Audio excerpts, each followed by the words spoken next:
You're listening to the Time to Level Up podcast. I'm your host, business life coach Andrea Liebross.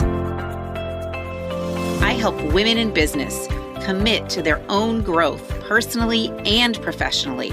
Each week, I'll bring you strategies to help you think clearly, gain confidence, make your time productive, turn every obstacle into an opportunity, and finally overcome the overwhelm so that you can make money and manage life. Let's create a plan so you have a profitable business, successful career, and best of all, live with unapologetic ambition. Are you ready to drop the drama and figure out the how in order to reach your goals? You're in the right place. It's time to level up. Let's do this.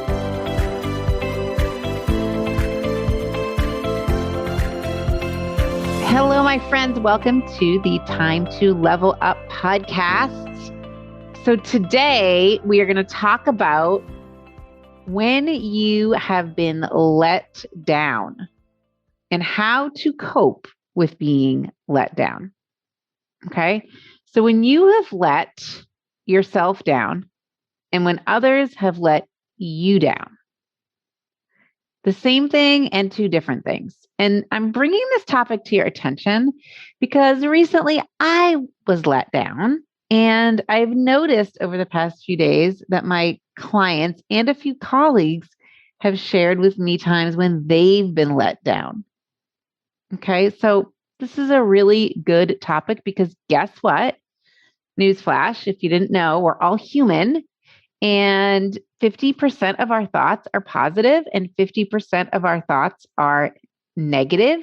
And thus it leads to 50% positive emotion and 50% negative emotion. So even if you try to be polypositive, there is no such thing. There's no such thing. So we're going to talk about this today. And I've got a lot of examples. One is from a colleague who I was talking to today. One's from a client. One's from my daughter. One's from myself. Okay. And so I think this is a really good topic for today's podcast. And when I was preparing for it, I was thinking about all the implications that could happen when we feel like we've been let down. So the first thing I was thinking about is that you can never be let down unless you have an expectation about how someone should behave or how something should happen. Okay. So expectations, as my dad likes to say, are planned disappointments. And I don't necessarily agree with him because sometimes expectations are planned amazing times. Okay. But when we have the expectation of how other people should behave, or when we have an expectation about how other people should treat us, or what they should do, or when we have an expectation of what we should be doing, saying, creating, okay? When we do that and they don't live up to the expectation, we do feel let down. So I'm going to start with an example of one of my colleagues. She is a very successful woman. She's also a coach and an author. And we have lots of debates and we talk a lot about some really funny things, but we also talk about some really serious things. And we were on a Zoom call today together and she said, you know, Andrea, right before we got on, I saw someone on Instagram who had replied to my post. And in her response to my post, she said that everyone should unfollow me because the email I sent out today was extremely upsetting. And so when we got on the Zoom call, she said, I'm tempted to check my email because she said also in that post that she sent an email back to me, but I won't open it. I won't open it. She said, I was like, no, go open it. Go open it. So she went and opened it and she read what the woman wrote. And I could see the look on her face. It was one of, OMG, I can't believe she just said this to me. And I'm not sure what I should do with it. So that was all based on the expression on her face. So I asked her a few questions. I asked my colleague a few questions. I said, what are you thinking? She said, well, I don't like it when people don't like me. Then I asked her, did she actually say in her email, I don't like you? Well, no, she didn't exactly say that. She said that she disagreed with what I had written today. Okay, people, that is different. She did not say she didn't like you. She said that she disagreed with you. And I just want to say that when that happens to me, my answer in my own brain is usually, oh, yes, that is true what they said. And even if I don't know or don't agree that it's totally true, I can find some truth in it. And if I say that, okay, yes, there's some truth in this, maybe I can understand how she would disagree. Let's just go with me understanding how she would disagree and let's move on. When I do that, I'm not making myself polypositive here. Okay. I am just trying to get to a place where I can have some understanding of what she wrote. Okay. Now, we've all had this happen to us. Sometimes we have it when people come to us very well intended and they might say, hey, I just want to let you know this person said this about you, right? Doesn't this happen to you? And then we feel horrible that someone is talking about us in that way. But there's two things you can think about in these kinds of situations. Okay. So you're choosing the thought, I can't believe she said this, either typing in the email or the second party game of telephone gossip. Right. So you could think, I can't believe she said this and feel hurt. But you could just as well, equally as easy, say to yourself, do we really know what she said if we're talking about the game of telephone? Or do we really know what she meant by her words that she wrote down? And the answer is no. We don't really know. We're assigning a meaning to these words or these typed words in the email. We are feeling let down by them. But here's something you could do. You can just call the source. You can call the person directly and find out what's really going on and get the full story. I mean, 9 times out of 10, if we get an email, we actually know the person that it's coming from. 9 times out of 10, if someone says someone said this about you, we know the person. Okay. So did it occur to you that maybe you don't know the whole story? You are making up a story about what they said. So maybe you should just call the person and ask them directly. I think it is super fascinating how we don't do this. We develop opinions and we develop pain and stories around secondhand information or around the written down word. And what I want to offer you, if there's anything in your life where you're forming an opinion about someone or about something without having the whole story, just call the source and you dial the phone and you say, hey, I heard this. Is it true? Did you say this about me? Why? And let's clear it up. Okay. Or if you can't actually physically call on the phone, you might write back, this is what I'm hearing you say in the words you wrote. Am I correct? Can we clear this up? Okay. Think about this too. You're developing your opinions kind of secondhand. They're coming through a source, either the friend or the written word, not directly from the mouth of the person who said them. And when you listen to someone, remember, you're adding in a sense there, you get a whole different meaning than when you just read what someone wrote. So this is all over what's going on in our world politically and on TV. So it's kind of course, this is happening. And people say things all the time on the news. They say, okay, give me an example of this. Give me the facts, right? And they don't even know the facts. They've only heard one person's opinion, which I think is totally fascinating that they're basing their opinion that they're sharing with you on the news based on one person's opinion. Okay. So you know how that bothers you when you watch the news. I know you're smart enough to recognize that. So make sure that you get the facts straight from the horse's mouth when you're developing your opinions. Otherwise, you're just really creating stories. Okay. You're really creating stories. Like, I thought we were friends. How could she say this about me? Or they must really not like me because they said they disagree with me. Okay? This isn't true, people. This is just the story that you're creating in your brain.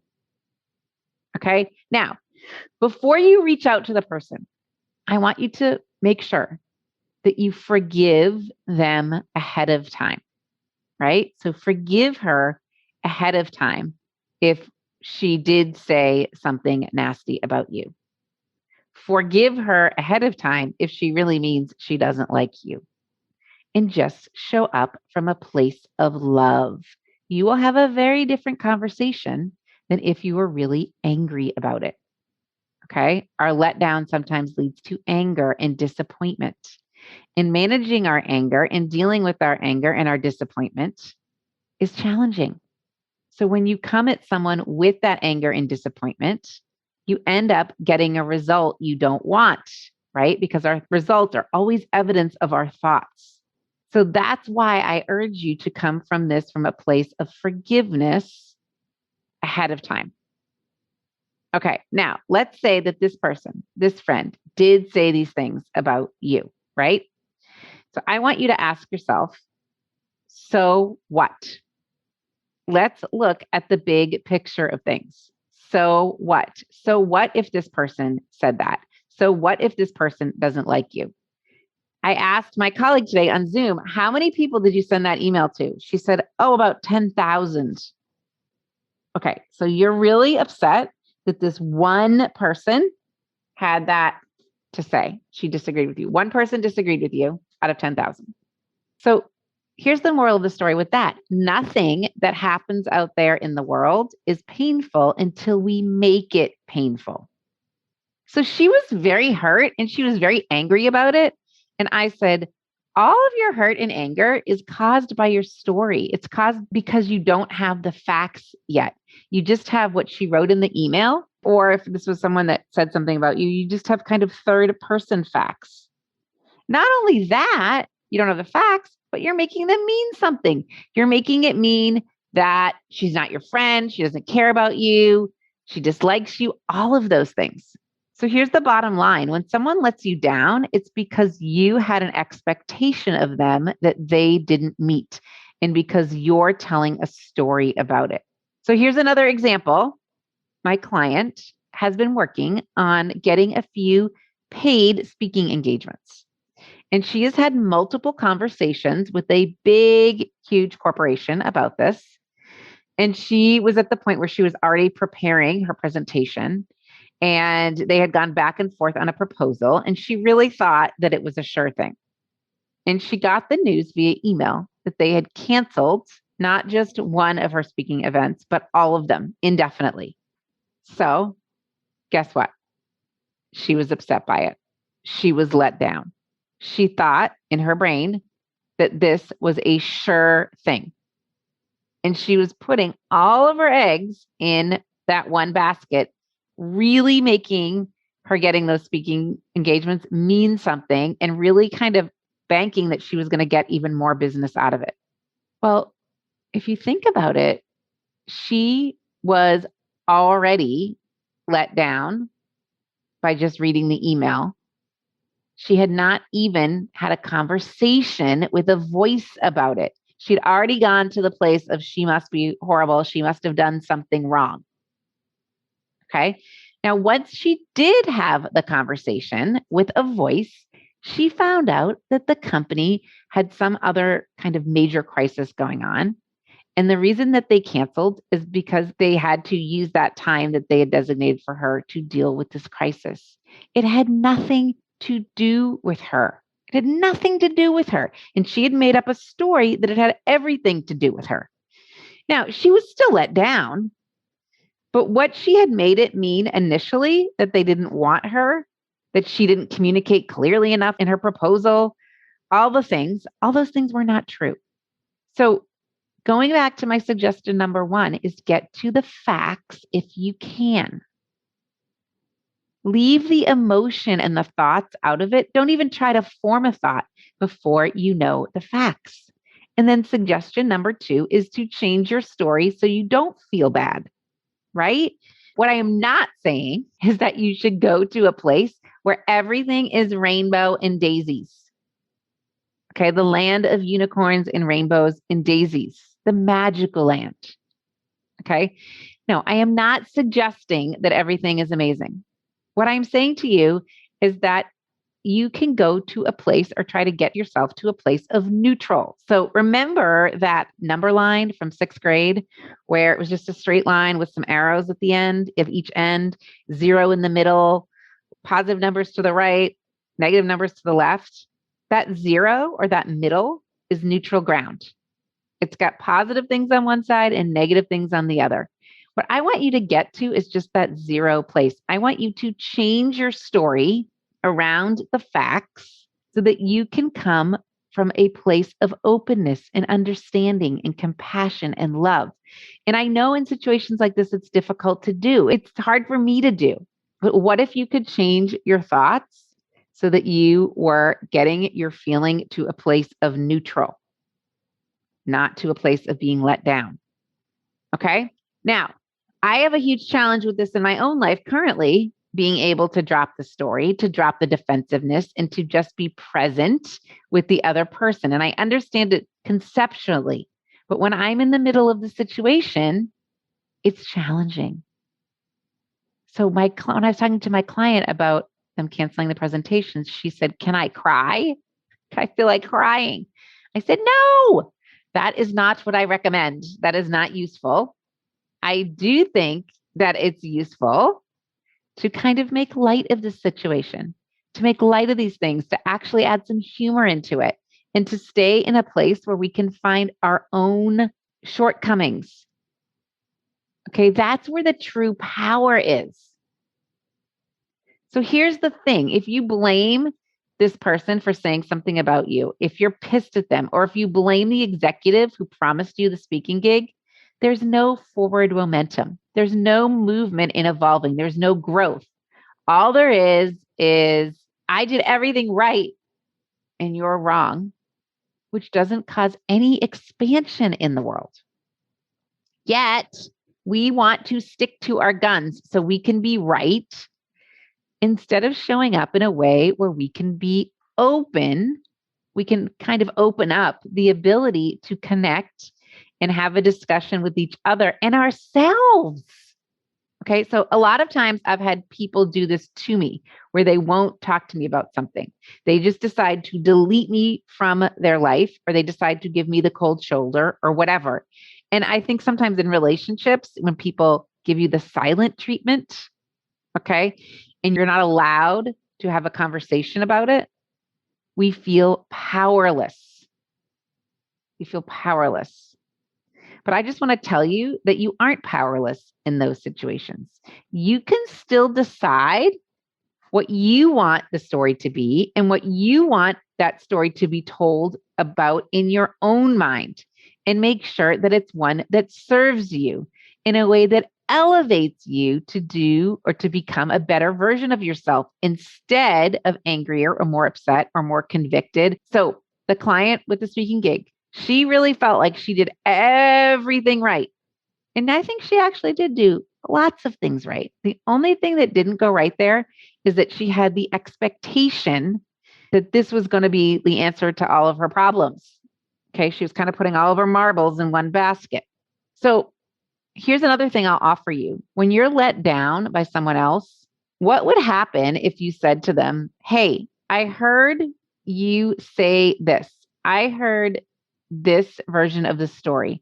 I would love to hear your version of the story. I'd love to hear where you're coming from, because all you have is where you're coming from, or maybe or the written word on the page, or what someone else told you." Or in the case of my client, "Hey, I read your email and I'm thinking it means my content is no longer in line with what you're working on, or there was something in the proposal that didn't work for you. And I would love to hear what the real scoop is." And that person is going to be much more likely to connect with you and tell you the truth than if you attack them or if you come from a place of really being let down. I think that's really important. So whether or not you did do this or you have done this, or whether or not you want to speak to the person that wrote the email or the person that said something. Whether or not you do that, I think you need to just give yourself the courtesy of thinking about doing it. Okay. You are coming to them. And if you do it, you're coming to them from a place of curiosity versus defeat and anger or sadness. And when you leave the extreme emotions out of it and focus in on the facts and your thoughts about the facts, you become much more forgiving of them and of yourself. So come at it from that place of curiosity. And here's the thing. I think that when you love someone or you trust someone, the reason you're upset when they don't meet your expectations is because you love or trust them. You defeat the purpose if you come at them from a very attacking way. So, question, do we spend enough time really forgiving ourselves? Okay, do we spend enough time forgiving ourselves? Think about that for a second. Let's stick with love for a minute before I go on to forgiveness. I want to offer you here is if you love someone and you're in a relationship with them, are you really just allowing them to be who they are? And this doesn't have to be a romantic relationship. This can be any kind of relationship. So are you allowing this executive to just do her job? Are you allowing people to judge you?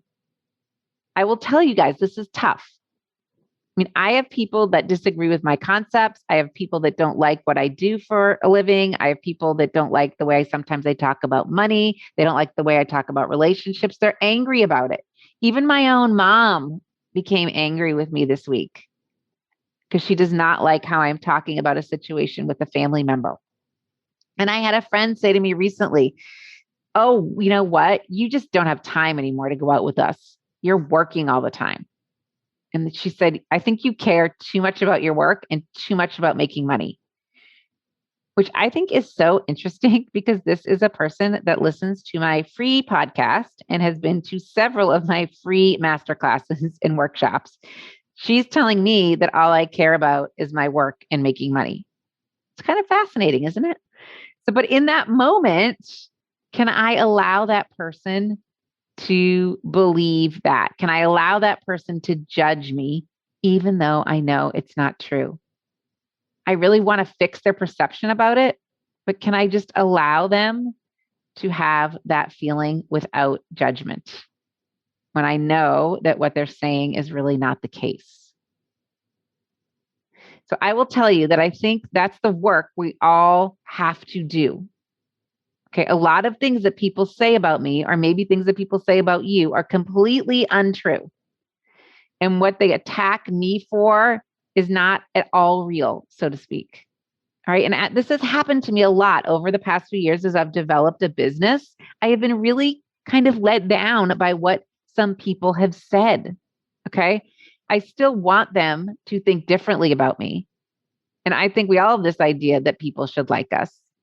But that's when I get let down because our expectation is everybody should love what I'm doing. They should be all excited about it.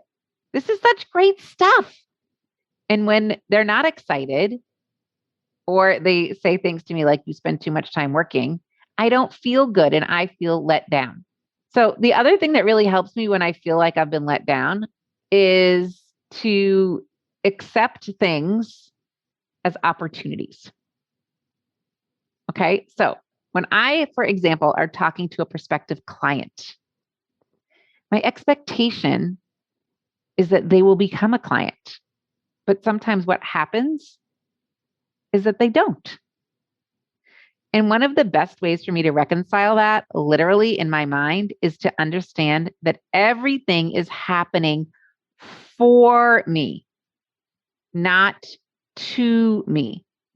And every time I feel let down is actually an opportunity for me to grow. It's an opportunity for me to overcome my own limitations as a person, my own mistakes as a person, my own unrealistic or realistic expectations of how that world out there should serve me or accommodate me. So many of us, when we do something, we want to be able to dictate or confirm or guarantee the results. We don't want anything to go wrong in the world. We don't want people to behave wrongly. We don't want mistakes to be made. We don't want us to struggle through a process. But really, that's the opportunity. So when someone says to me, well, what can you guarantee with your coaching? I don't want to be let down. Well, with coaching, you know what I can guarantee is that you will think about things differently, right? Whether or not you're let down, that is created by your own expectations. Think about that. That's created by your own expectations. Okay, so let's go back to forgiveness briefly. So I will tell you something powerful that my daughter recently said. She went on a retreat called Kairos. She goes to a Jesuit high school, and this Kairos retreat is part of a lot of Jesuit high school educations, part of their junior year experience. And on the last day of the retreat, when the students return to school and the parents greet them in the gym, the students have the opportunity to share out loud what something they learned or realized on the retreat. And so my daughter did come to the microphone, and what she said really struck me. She said, I learned to forgive others when they let me down. And I also learned to forgive myself. She also learned to forgive herself when she's let herself down. Okay. So we all want everyone to like us and do things we want them to do. We want to like ourselves. We want to be proud of everything we've done. Wouldn't that be great if everybody just loved us all of the time and we loved everything we did all the time? But when we get ourselves into that position, then we create drama for ourselves, this unnecessary story about it.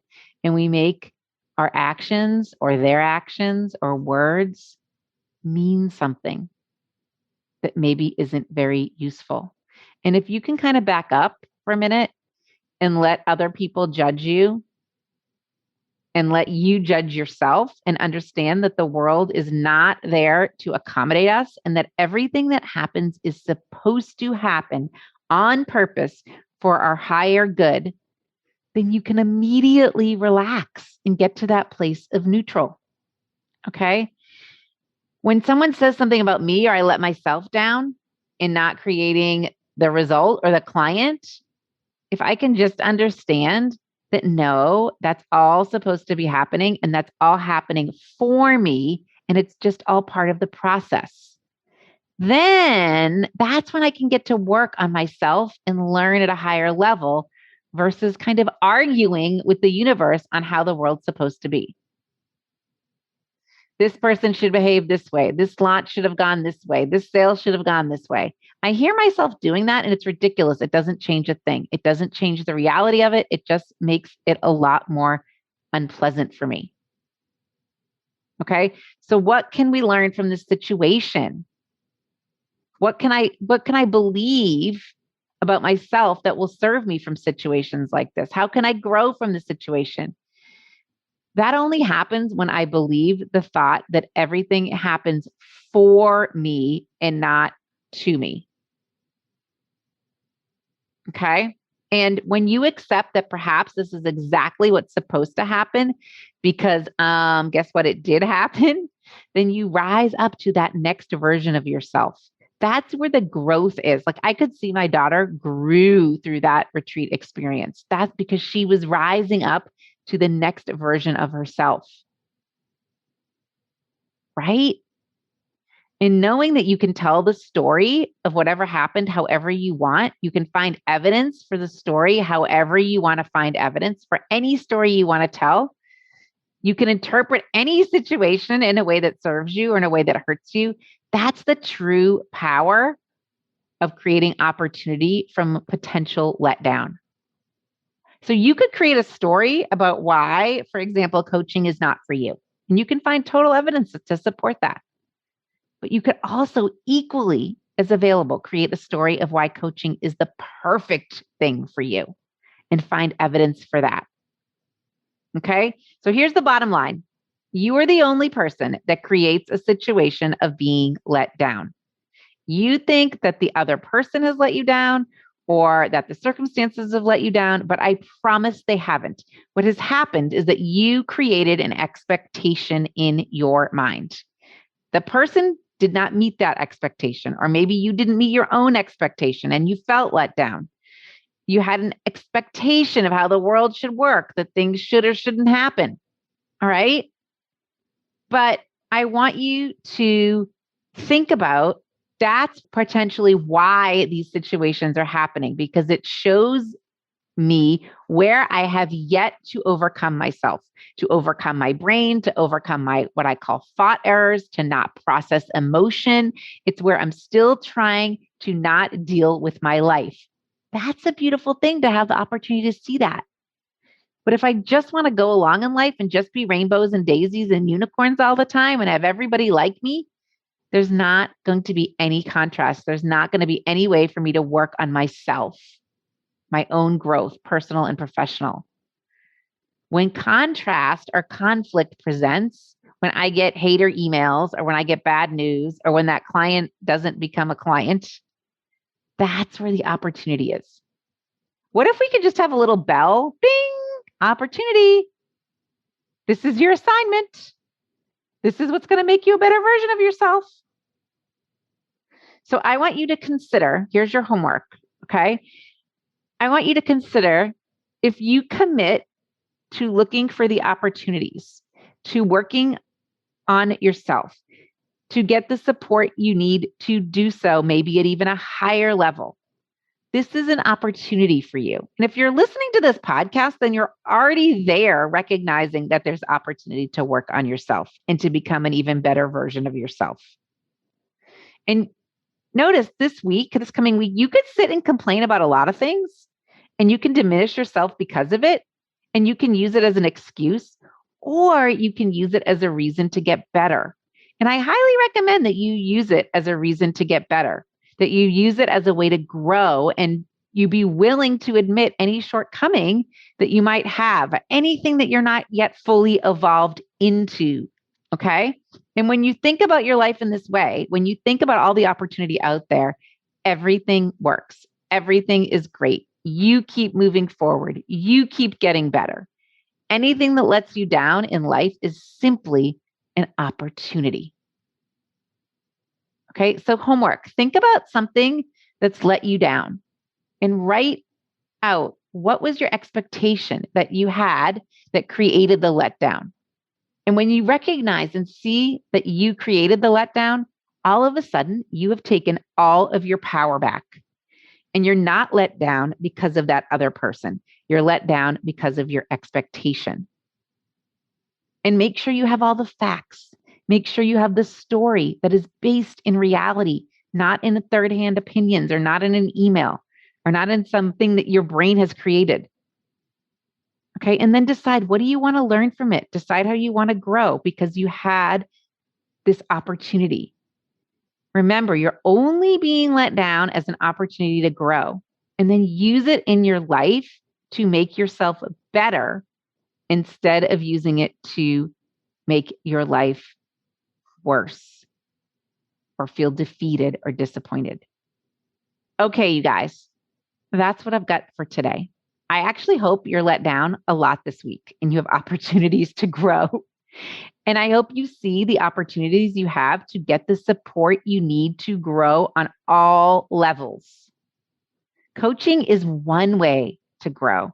And I find that many of my clients who engage in coaching, one of the biggest things they notice about themselves is that they experience disappointment less and less, and they see the world through the lens of opportunity. So if you would like to work with me directly on this, head over to my website, AndreaLiebross.com, and schedule a free call and we'll talk about it. We'll talk about this, how you can see the world as full of opportunity versus disappointment, defeat, and letdown. Okay, until next week, remember, you have the opportunity to level up, and it is time right now. Have a great day. Talk to you soon. Thanks for tuning in to today's show. If you're ready to commit to personal and professional growth, move forward, make money, and manage life, head to AndreaLiebross.com. That's AndreaLiebross.com to find out about the ways we can work together. Until next time, go level up.